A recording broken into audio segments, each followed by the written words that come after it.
रात का समय था। चांद बादलों के पीछे छिपा हुआ था और ठंडी हवा पेड़ों को हिला रही थी। राहिल अपनी कार में एक सुनसान सड़क से गुजर रहा था। वह देर रात अपने दोस्त की शादी से लौट रहा था। वह मजे से गाने सुनते हुए कार चला रहा था। तभी अचानक उसने सड़क के किनारे एक औरत को खड़े देखा। रहस्यमयी औरत वह एक आम औरत की तरह लग रही थी, लेकिन उसके कपड़े गंदे थे और बाल बिखरे हुए थे। वह धीरे धीरे हाथ हिला रही थी, जैसे लिफ्ट मांग रही हो। राहिल ने पहले उसे अनदेखा कर दिया, लेकिन जैसे ही उसने कार आगे बढ़ाई, वह औरत अचानक सड़क के बीचों बीच आ गई। राहिल ने झटके से ब्रेक लगाया और घबरा कर उसे देखने लगा। उसने कार का शीशा नीचे किया और पूछा, आपको कहां जाना है? औरत ने धीमी आवाज में जवाब दिया, बस थोड़ा आगे छोड़ देना। राहिल को कुछ अजीब महसूस हुआ, लेकिन फिर भी उसने दरवाजा खोल दिया और औरत चुपचाप अंदर बैठ गई। अचानक कार के अंदर ठंड बढ़ने लगी। जैसे जैसे राहिल कार चला रहा था, उसे महसूस हुआ कि औरत की सांसों की कोई आवाज नहीं आ रही थी। उसने धीरे से रियर व्यू मिरर में देखा और उसका खून जम गया। वह औरत वहां नहीं थी, लेकिन पीछे की सीट पर किसी के बैठने का दबाव साफ महसूस हो रहा था। तभी अचानक उसके कानों में एक सरसराहट गूंजी, तुमने मुझे क्यों छोड़ दिया था? राहिल ने डर से पीछे देखा और एक चीख के साथ कार बेकाबू हो गई। अगली सुबह लोगों को जंगल के पास एक टूटी हुई कार मिली, लेकिन उसमें कोई नहीं था। राहिल का कभी कोई सुराग नहीं मिला। बस कुछ राहगीर कहते हैं कि रात के समय वहां एक साया दिखता है जो लिफ्ट मांग रहा होता है। राहिल की गाड़ी जंगल के किनारे एक पेड़ से टकराकर बुरी तरह क्षतिग्रस्त हो चुकी थी।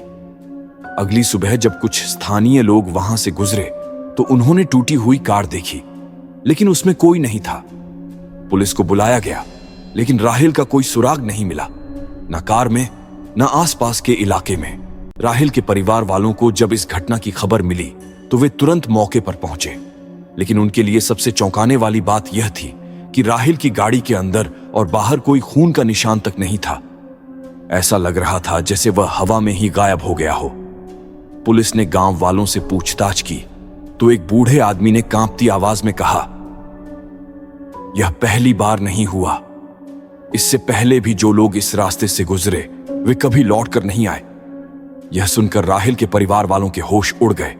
गांव के एक चरवाहे ने दावा किया कि उसने जंगल के अंदर किसी को चलते देखा था।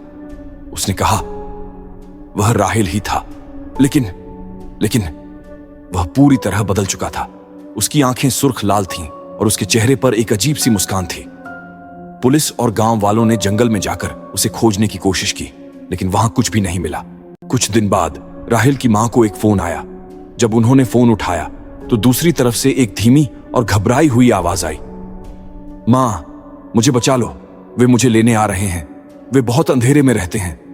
मैं। इसके बाद फोन कट गया। पुलिस ने उस नंबर को ट्रेस करने की कोशिश की, लेकिन जो लोकेशन मिली उसने सबको दहला दिया, क्योंकि वह कॉल ठीक उसी जंगल से की गई थी जहां राहिल गायब हुआ था। क्या हुआ राहिल के साथ? कोई नहीं जानता कि राहिल जिंदा था या नहीं। कुछ लोगों का मानना था कि वह किसी आत्मा के कब्जे में चला गया, जबकि कुछ का कहना था कि वह किसी अज्ञात दुनिया में खो गया। लेकिन आज भी जब कोई रात के समय उस सुनसान सड़क से गुजरता है तो कई लोगों ने कार की पिछली सीट पर किसी को बैठे हुए देखने का दावा किया है। एक अजनबी जिसकी लाल आंखें अंधेरे में चमक रही होती हैं, और जब वे पीछे मुड़कर देखते हैं तो वहां कोई नहीं होता। राहिल के अचानक गायब होने के कई महीनों बाद भी उसके परिवार और दोस्तों को उसकी कोई खबर नहीं मिली। पुलिस ने अपनी फाइल बंद कर दी, लेकिन गांव में अजीब घटनाएं अब भी जारी थीं। रात के समय जब कोई उस जंगल के पास से गुजरता तो उसे अक्सर कार की पिछली सीट पर किसी के बैठने का एहसास होता। कई लोगों ने शिकायत की कि उन्हें अपने कानों में फुसफुसाहट सुनाई देती, मानो कोई किसी से मदद की गुहार लगा रहा हो। एक दिन राहिल का सबसे अच्छा दोस्त अयान, जो उसकी तलाश में लगा हुआ था, जंगल के पास एक पुरानी झोपड़ी में रुका। यह झोपड़ी गांव से दूर सुनसान इलाके में बनी थी, जहां कोई जाने की हिम्मत नहीं करता था। रात होते ही अयान ने अपने मोबाइल पर एक वीडियो रिकॉर्ड करना शुरू किया। उसने कैमरा ऑन किया और कहा, अगर राहिल कहीं है तो मैं उसे ढूंढ कर ही रहूंगा। जैसे ही उसने कैमरे का रुख जंगल की ओर किया, अचानक उसकी स्क्रीन झिलमिलाने लगी।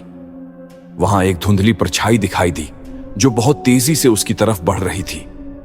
इससे पहले कि अयान कुछ समझ पाता, उसके मोबाइल की स्क्रीन काली हो गई। अगली सुबह अयान का मोबाइल उसी झोपड़ी के पास पड़ा मिला, लेकिन अयान का कोई अता पता नहीं था। जब राहिल के परिवार ने अयान का मोबाइल चेक किया तो उसमें एक वीडियो रिकॉर्ड था। जैसे ही उन्होंने वीडियो प्ले किया तो उसमें सिर्फ एक आवाज सुनाई दी, एक धीमी और डरावनी फुसफुसाहट। अब बहुत देर हो चुकी है, अब कोई नहीं बच सकता। वीडियो के अंत में अचानक राहिल का चेहरा झलकता है, लेकिन वह राहिल नहीं था जो वे जानते थे। उसकी आंखें काली गहराइयों जैसी लग रही थीं और उसके होंठों पर एक भयानक मुस्कान थी। क्या हुआ दोनों दोस्तों के साथ? गांव के बुजुर्गों का मानना था कि राहिल और अयान किसी शापित आत्मा के जाल में फंस गए थे, लेकिन कुछ लोग कहते हैं कि वे अब भी जिंदा हैं, कहीं जंगल की अंधेरी गहराइयों में, जहां से कोई वापस नहीं आता। लेकिन जो भी रात के समय उस जंगल के पास से गुजरता है, उसे अब भी फुसफुसाहट सुनाई देती है। तुम भी हमारे साथ चलो, हमें और साथियों की जरूरत है। अयान के गायब होने के बाद गांव में खौफ का माहौल बन गया। लोग अब रात के समय जंगल के पास से गुजरने से भी डरने लगे थे। राहिल और अयान की रहस्यमयी गुमशुदगी ने सबको डरा दिया था, लेकिन उनके परिवार वाले अब भी उम्मीद नहीं छोड़ रहे थे। राहिल का छोटा भाई जुबैर इस रहस्य को सुलझाने के लिए गांव के सबसे बुजुर्ग आदमी बाबा सलीम के पास गया। बाबा ने गहरी सांस ली और कहा, वो जंगल शापित है, वहां जो भी जाता है वापस नहीं आता। लेकिन अगर तुम सच में अपने भाई को ढूंढना चाहते हो तो तुम्हें एक आखिरी मौका लेना होगा। बाबा ने जुबैर को एक पुराना ताबीज दिया और समझाया, अगर राहिल और अयान इस दुनिया में कहीं भी हैं तो यह ताबीज उनकी आत्मा को पुकारेगा। लेकिन याद रखना, अगर तुमने डर दिखाया तो तुम भी उनके साथ खो जाओगे। रात के समय जुबैर अपने दो दोस्तों के साथ उस जंगल में गया। अंधेरे में रास्ता मुश्किल था और हर तरफ अजीब अजीब आवाजें आ रही थीं। जैसे ही वे झोपड़ी के पास पहुंचे, हवा अचानक ठंडी हो गई। जुबैर ने ताबीज को कसकर पकड़ा और जोर से अपने भाई का नाम पुकारा, राहिल, अगर तुम यहां हो तो हमें कोई निशान दो। अचानक एक जोरदार झोंका आया और झोपड़ी का दरवाजा खुद ब खुद खुल गया। अंदर एक टूटा हुआ आईना पड़ा था और उसमें राहिल और अयान के धुंधले चेहरे नजर आ रहे थे। राहिल की मध्यम आवाज आई, जुबैर, हमें बचाओ। अचानक एक काली परछाई जमीन से उठने लगी। वह कोई आम परछाई नहीं थी, बल्कि एक भयानक आत्मा थी जो उन सभी को निगलने के लिए तैयार थी। बाबा सलीम की बात याद करके जुबैर ने हिम्मत जुटाई और ताबीज को जमीन पर फेंक दिया। एक तेज रोशनी निकली और जंगल में अचानक चीखों की गूंज उठी। परछाई चिल्लाने लगी और राहिल और अयान धीरे धीरे आईने से बाहर आने लगे। जैसे ही आत्मा की चीखें थमी, राहिल और अयान बेहोश होकर जमीन पर गिर पड़े। जुबैर ने उन्हें उठाया और जल्दी से जंगल से बाहर ले आया। जैसे ही वे जंगल से निकले, वह झोपड़ी अचानक आग की लपटों में घिर गई और कुछ ही पलों में राख में बदल गई। राहिल और अयान को होश आया, लेकिन उन्हें कुछ भी याद नहीं था कि उनके साथ क्या हुआ था। वे बस इतना जानते थे कि वे एक अंधेरी दुनिया में थे जहां से कोई भी जिंदा वापस नहीं आता, लेकिन जुबैर की हिम्मत ने उन्हें बचा लिया था। उस रात के बाद किसी ने भी उस जंगल की ओर जाने की हिम्मत नहीं की।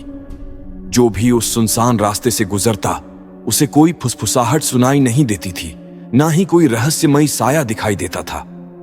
गांव के लोगों का मानना था कि वह आत्मा हमेशा के लिए खत्म हो गई थी, या शायद किसी और शिकार की तलाश में कहीं छिपी हुई थी।